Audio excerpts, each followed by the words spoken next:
I'm gonna float like a butterfly and sting like a bee. His hands can't hit what his eyes can't see.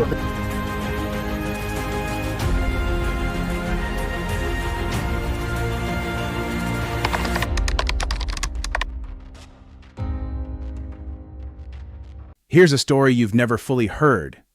The night Mike Tyson became the avenger of his idol and claimed his place as an unstoppable force in boxing. From history-making knockouts to emotional bonds that cross generations, you'll want to stick around until the end, because this fight was more than a match. It was a battle of legacy. There comes a time in every boxing legend's career when they must face the ultimate test. For Mike Tyson, it wasn't just about securing titles or earning respect. It was about avenging the honor of his hero, Muhammad Ali.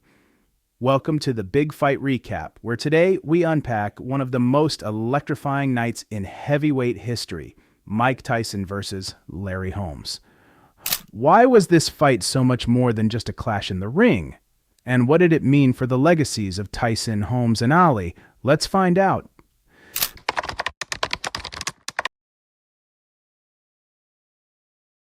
Before Tyson was a household name, Larry Holmes was the measuring stick for greatness.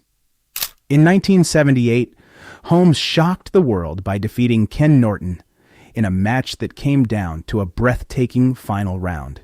But Holmes wasn't just any boxer. He was forged in fire. Imagine sparring with Joe Frazier, Ernie Shavers, and even Muhammad Ali. Holmes wasn't just trained to win, he was trained to dominate. Holmes' rise to fame came under the shadow of the golden heavyweight era, where legends like Foreman, Frazier, and Ali reigned supreme. By the early 80s, Holmes had defended his title 19 times, making him one of the most accomplished champions in history. Yet, despite his dominance, he was often portrayed as the villain, thanks in part to his infamous win over Muhammad Ali. What happens when you're remembered for dethroning an icon? For Holmes, it meant facing the wrath of a boxing world that wasn't ready to let go of its hero.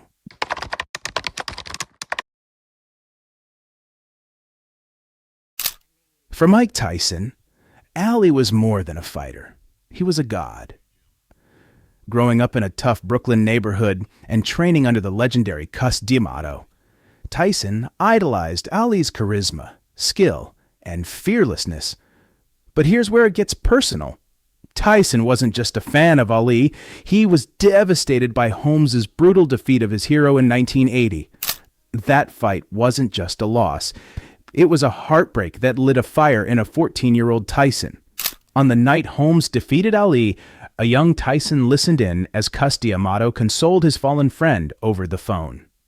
Tyson promised then and there, "When I grow up, I'll get him for you, Ali."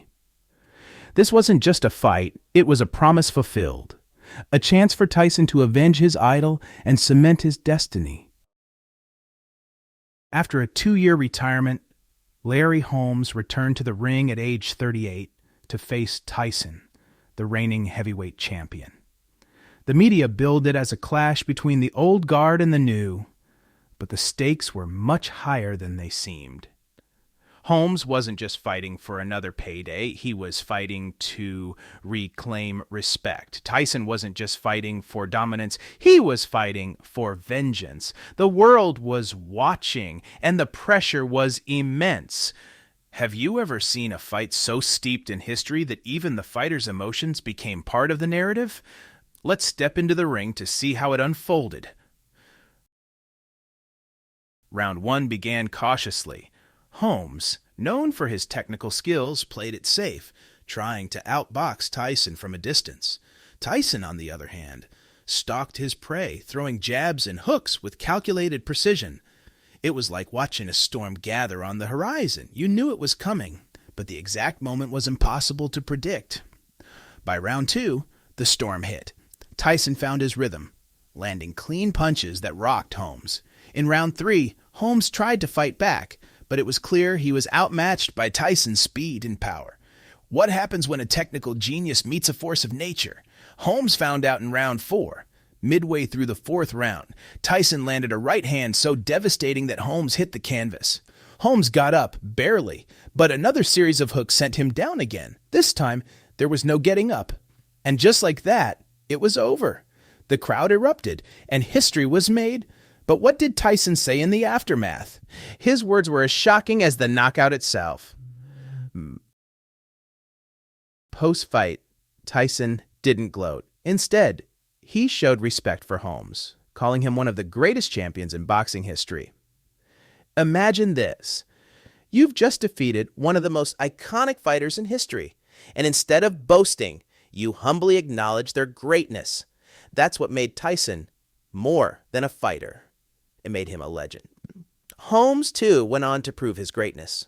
4 years after losing to Tyson, he defeated Ray Mercer, a rising star in the heavyweight division. It was a testament to Holmes's skill, resilience, and place among the all-time greats. What made this fight even more special was the bond it cemented between Tyson and Ali. After the fight, Ali famously joked that he would have beaten Tyson in his prime, but there was mutual respect. Two legends, two eras, one incredible story. Tyson and Ali's friendship was a testament to the shared struggles and triumphs of being a champion. This fight remains one of the most important in heavyweight history, not just for the action in the ring, but for what it symbolized. For Tyson, it was the culmination of a lifelong dream. For Holmes, it was a bittersweet reminder of his incredible career. For boxing fans, it was a night that will never be forgotten. Why does this fight still matter today? Because it reminds us that greatness isn't just about winning, it's about the battles we fight to get there. So what's the takeaway? This fight wasn't just about Tyson versus Holmes. It was about the passing of the torch, the redemption of an idol, and the eternal struggle for greatness. If this story inspired you, share it with someone who loves a good underdog tale, because legends like Tyson, Holmes, and Ali deserve to be remembered.